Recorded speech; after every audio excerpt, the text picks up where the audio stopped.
Hai halo Sobat Bahari, gimana nih kabarnya? Senang sekali saya Febri bisa bertemu kembali, berjumpa kembali dengan Sobat Bahari dimanapun Sobat berada. Tentunya dalam episode podcast Carlota, kanal obrolan kita yang menyajikan informasi seputar dunia kelautan dan perikanan, khususnya dalam pengembangan sumber daya manusia, kelautan, dan perikanan. Nah, episode kita kali ini sangat amat spesial nih. Saya terus terang grogi nih, karena kita mendatangkan narasumber yang sangat spesial. Nah, kali ini di episode kita akan membahas lebih dekat tentang SFV atau Smart Fisheries Village. Nah, sebelum kita lanjut, saya tanya dulu nih, apa ada Sobat Bahari yang udah tahu apa itu SFV? Bisa ditulis di kolom komentar di bawah. Nah, kita langsung aja nih, kita sambut narasumber kita, yaitu Kepala Badan Penyuluhan dan Pengembangan Sumber Daya Manusia, Kelautan dan Perikanan, Bapak Dr. Inyoman Radiarta, SPI MSc. Selamat siang, Bapak. Selamat siang. Nah, selamat siang. Saya grogi nih, Pak. Saya yang grogi. Waduh. Terima kasih, Pak, udah meluangkan waktu untuk datang ke podcast kita. Gimana nih, Pak?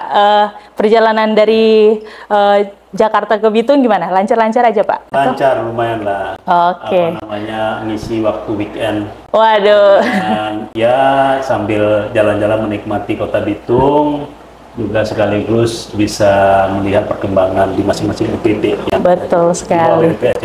Betul sekali. Tadi udah jogging ya, Pak, ya kita? Lumayan, bisa bakar lemak ya, 5 kilo lah. Adik-adik taruna-taruni Poltek KP Bitung. Oke, Pak, ya. Sekali lagi terima kasih, Pak, sudah meluangkan waktu. Ya, nah, sekarang kita mau lebih mengenal program unggulan BPPSDMKP ini, yaitu Smart Fisheries Village tentunya. Nah, yang pertama nih, Pak, saya penasaran nih, kira-kira kenapa sih alasan apa yang mendasari sehingga BPPSDMKP ini meluncurkan inovasi ini, unggulan nih, SF ini, kira-kira kenapa tuh, Pak? Gini ya ceritanya, Mbak Febri. Rekan-rekan atau pemirsa Carlota, saya kira kesempatan yang baik pada sore hari ini saya bisa berbagi dengan pemirsa Carlota di BP3 Bitung ya, terkait dengan program-program unggulan, program-program prioritas yang diusung oleh Badan Penyuluhan dan Pengembangan Sumber Daya Manusia, Kelautan dan Perikanan.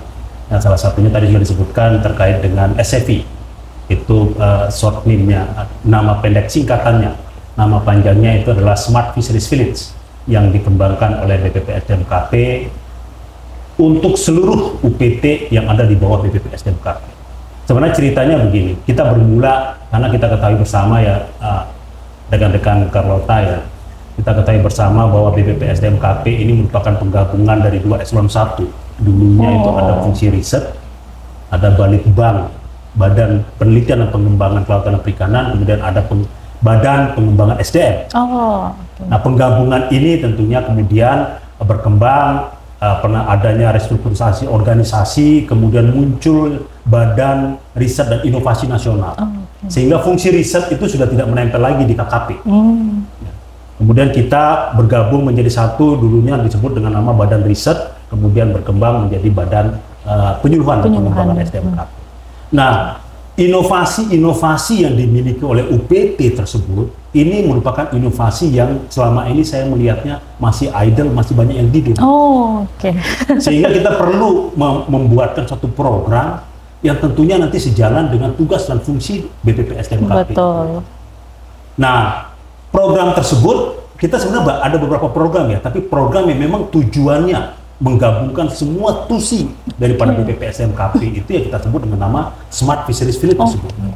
Karena dengan Smart Fisheries Village ini akan menggabungkan fungsi apa? Itu ada fungsi pendidikan, ada fungsi pelatihan, kemudian ada fungsi penyuluhan. Nah, ini skala itu ya. Kalau saat ini kan kita punya satu tambahan pusat standarisasi dan sertifikasi. Betul. Saya kira itu 4 fungsi itu tidak akan keluar daripada program Smart Fisheries Village tersebut. Yang memang kalau kita bicara, kalau saya mau cerita SF ini bisa sampai sore. Memang ujung-ujungnya itu indikasinya itu ya bagaimana kita memanfaatkan aset yang dimiliki oleh masing-masing UPT sehingga aset tersebut bisa termanfaatkan secara baik, secara optimal. Yang nanti indikatornya apa? Indikatornya bisa menjadi pendapatan PNBP meningkat ya Pak ya dari masing-masing UPT yang ada. Ini saya kasih bocoran aja lah ya. Selama program ini kita kucurkan dari tahun 2022 ya sampai sekarang ya, saya kira indikasi yang paling monumental di BPPSDMKP ya, di tahun lalu, di tahun 2024, BPPSDMKP itu bisa mencetak PNBP sebesar 52 miliar. Wow, dari SFI ini? Dari SFI yang kita kembangkan dari seluruh UPT. Ya. Keren sekali. Itu artinya kan selama ini memang tidak pernah kejadian itu ya. Betul.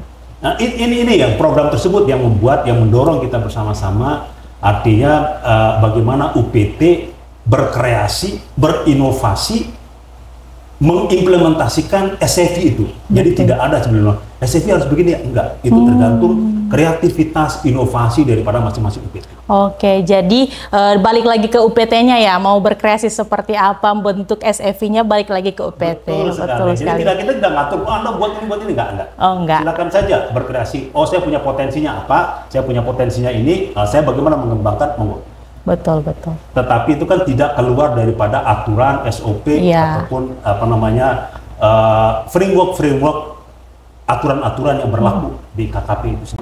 Tentu saja Pak, mungkin sesuai dengan tupoksi juga ya Pak, pendidikan, pelatihan dan penyuluhan. Oke, Sobat Bahari, udah ngerti kan gimana nih kira-kira sejarah singkatnya kenapa SF ini menjadi program unggulan BPPSDMKP.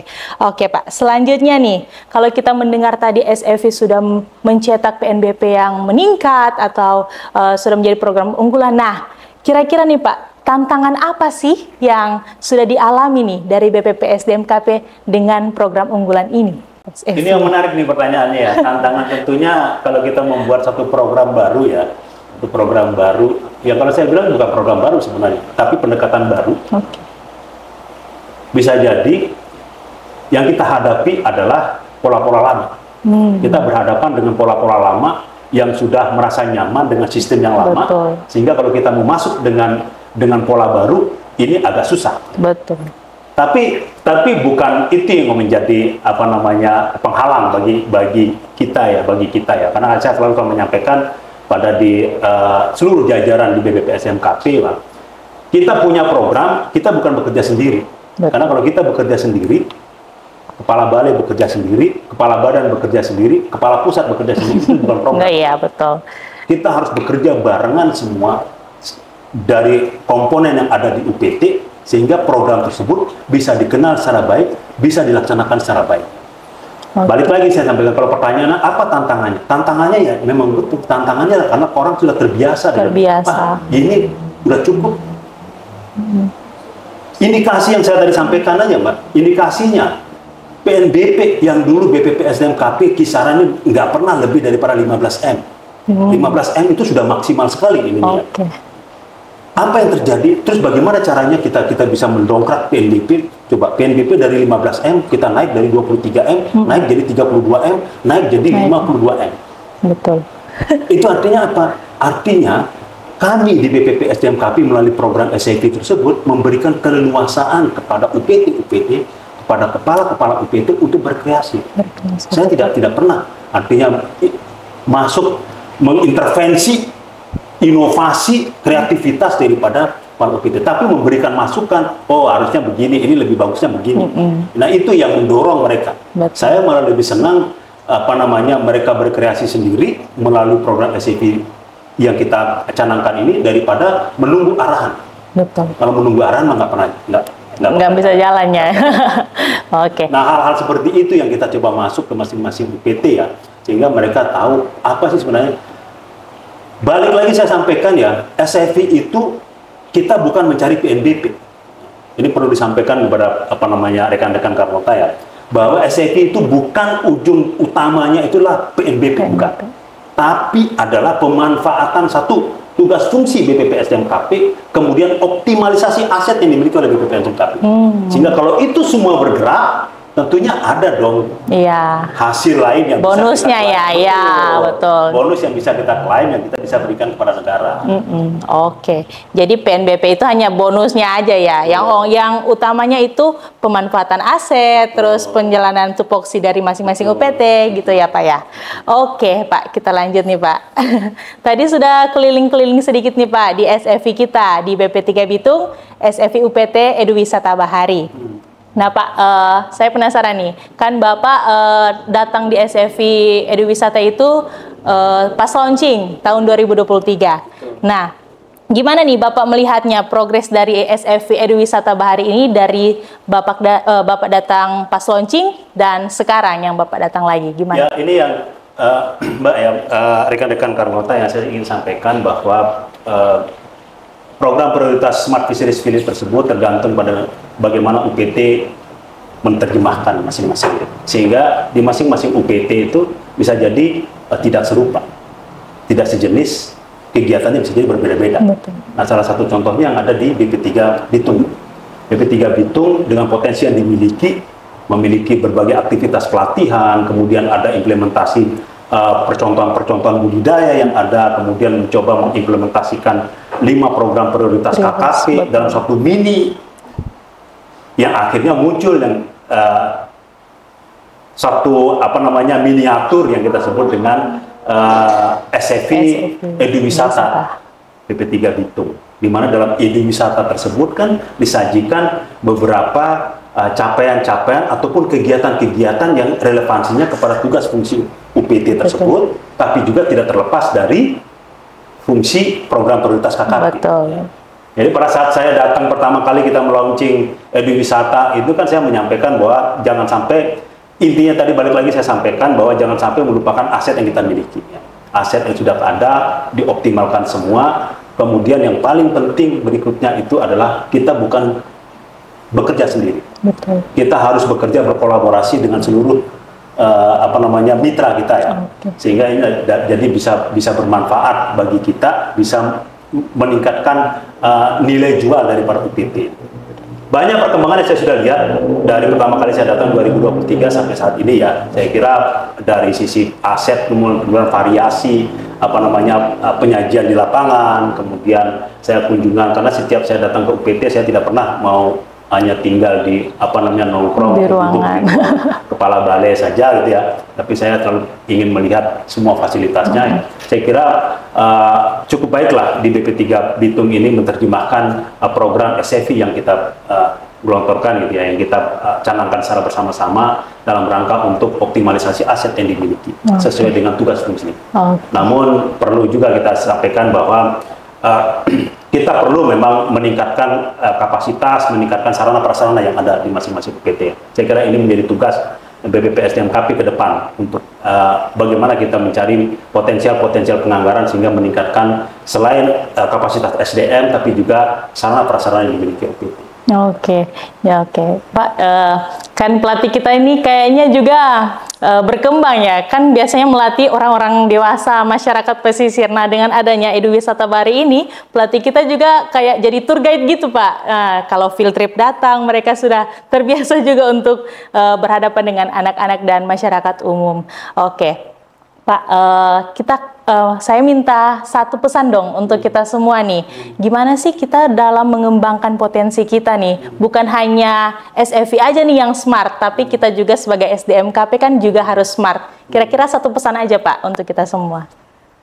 Kalau ditanyakan satu pesan Mbak ya, ini susah nih, karena pesan itu harus merepresentasikan pada semuanya. Ya. Betul. Harus merepresentasikan pada semuanya. Tapi pada intinya kalau saya sampaikan ya, kita tidak bisa bekerja sendiri. Kita harus bekerja dalam tim, sehingga inovasi itu tidak hanya datang dari pimpinan. Inovasi kreativitas bisa saja datang dari siapapun dalam kelompok kita, dan kita harus menghargai semua inovasi dan kreativitas itu. Karena bisa jadi kreativitas inovasi dari orang paling bawah pun itu bisa jadi suatu hal yang kita tidak pernah terpikirkan, sehingga ini bisa mengangkat nama UPT. Oleh sebab itu, bekerjalah dalam tim dengan baik, ya. Kemudian coba internalisasi tim, namun tidak melupakan eksternalisasi mitra di luar. Betul. Sehingga ini bisa menjadi senjata yang kuat untuk pengembangan ke depan. Kolaborasi. Saya ingin lihat nih BP3 Bitung ke depan seperti apa. Ditantang nih Sobat Bahari. Kolaborasi ya Pak. Yang penting betul. jangan kerja sendirian gitu ya. Saya ingin menyampaikan ya, tadi juga sudah disampaikan. Pelatih, kita selama ini mungkin melatih orang dewasa. Tapi bagaimana kita cara mendelivering program-program, menginformasikan ya kepada generasi baru, generasi yang baru, istilahnya dari bisa jadi TK, SD, SMP. Bagaimana kita bisa memberikan mereka kecintaan mereka kepada kelautan dan perikanan? Saya kira melalui konsep SCV Edu Wisata ini bisa menjadi satu jalan kita memperkenalkan program-program KKP melalui anak-anak mereka yang tentunya saya yakin otomatis orang tua, guru pun akan langsung dengar. Ini yang menarik dari betul. Berarti sejalan dengan konsep kita nih, belajar sambil wisata. Jadi bukan cuma wisata aja nih Pak, tapi kita juga memberikan edukasi nih tentang dunia kelautan dan perikanan. Oke Sobat Bahari, terakhir nih Pak, beri 3 kata dong tentang SFV Edu Wisata Bahari. 3 kata yang mewakili SFV Edu Wisata Bahari. Apa tuh kira-kira? Sambil dengar lagu. 3 kata yang tepat. Apa gitu tuh ya. kira-kira tuh? SFV Edu Wisata BP3 Bitung. Kreatif, inovatif, dan bermanfaat bagi masyarakat. Terakhir udah berapa kata tuh Pak? Sobat Bahari, demikian podcast kita, podcast Carlota bersama dengan Kepala BPP SDMKP Bapak Dr. Inyoman Radiarta, SPI MSc. Terima kasih Pak sudah meluangkan waktu dalam podcast Carlota kita. Sampai bertemu kembali dalam podcast Carlota kita di episode selanjutnya. Dadah!